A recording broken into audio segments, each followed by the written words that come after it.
Welcome to the Programming with Gemfire module.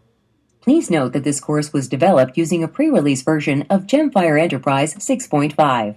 Please note that some screens, procedures, or Gemfire configuration maximums may be different in the final released version of the software. This table summarizes the topics discussed in this course and shows approximately how long each module takes to complete. It may take you more or less time to complete the modules, depending on your learning style and level of experience with the topics.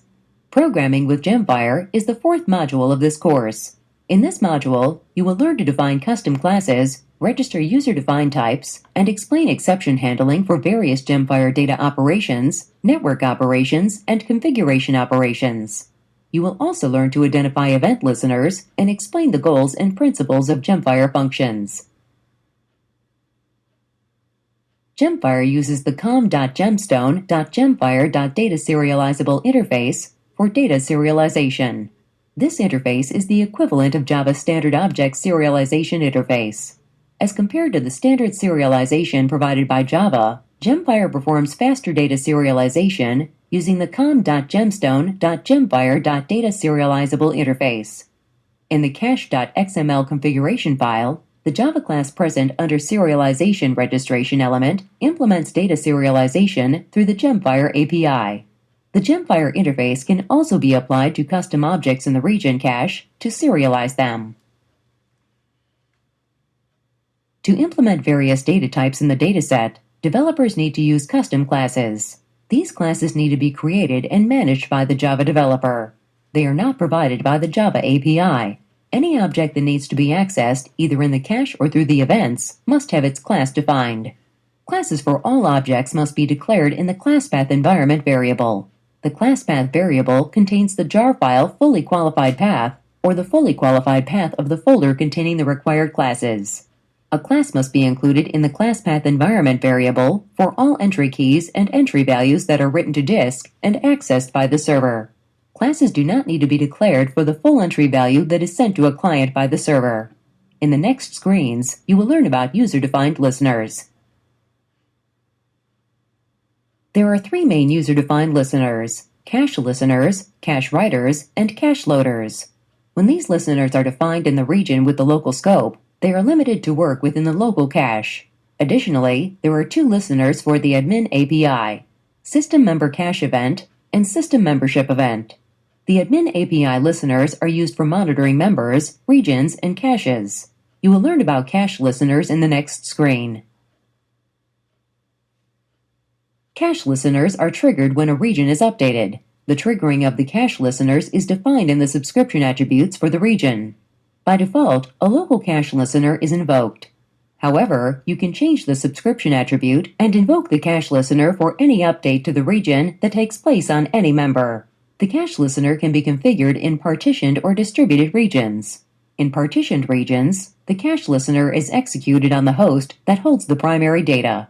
In distributed regions, cache listeners are configured only for the local cache events. The cache listener contains different methods that are called based on the type of events. The next screen explains cache writers. Cache writers are mainly used for generating updates to external data sources such as databases. In partitioned regions, every member can have a cache writer installed.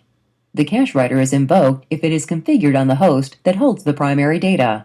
In distributed regions, the cache writer can be installed on any one of the members of the distributed region. When required, the cache writer can be invoked remotely from other members. There can be only one cache writer for each member in a region. That is, on any event, only one cache writer is invoked to handle the event. In the next screen, you will learn about cache loaders. The loader is called on cache misses during the get operation, and it can populate the cache with a new entry value in addition to returning the value to the calling thread.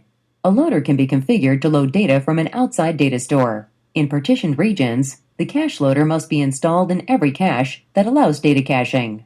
Partitioned regions support partition loading, where each cache loader loads only the data entries in the local partition. If data redundancy is configured, data is loaded only if the local cache holds the primary copy of the data. In the graphic displayed on the screen, every member has a cache loader. In distributed regions, available cache loaders are called upon and tried till the data is loaded. The next screen explains exception handling. Gemfire Enterprise may throw exceptions. These exceptions are two specific Gemfire classes that are based on Java version of the exception classes. The Gemfire checked exception class is based on java.lang.exception and is a class of exceptions that are thrown and declared. Gemfire exceptions are considered to be checked exceptions in most cases.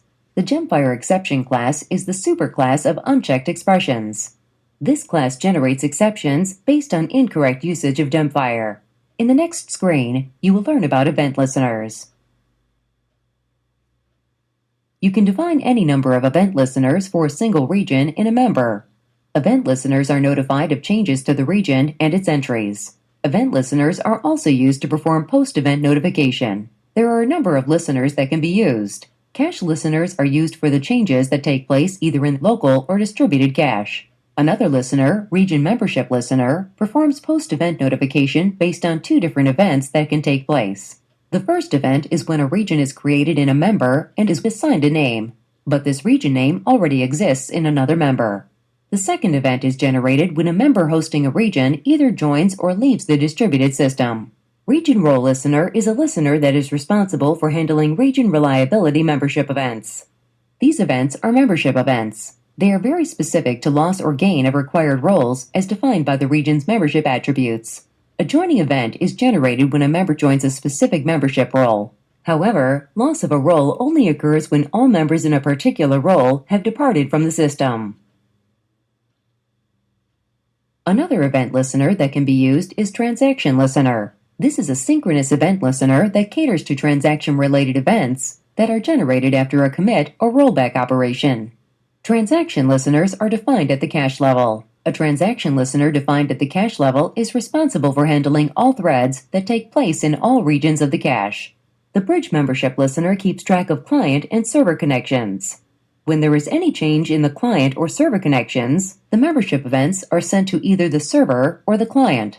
If there is a change in the server connections, then the client is informed. On the other hand, if there is a change in the client connections, then the servers are informed. This event listener is defined at the member level. Another event listener that can be used is CQ Listener. It is a listener to events related to continuous queries. This feature in Gemfire helps clients run queries against the events in server regions. It also retrieves specific events from server events.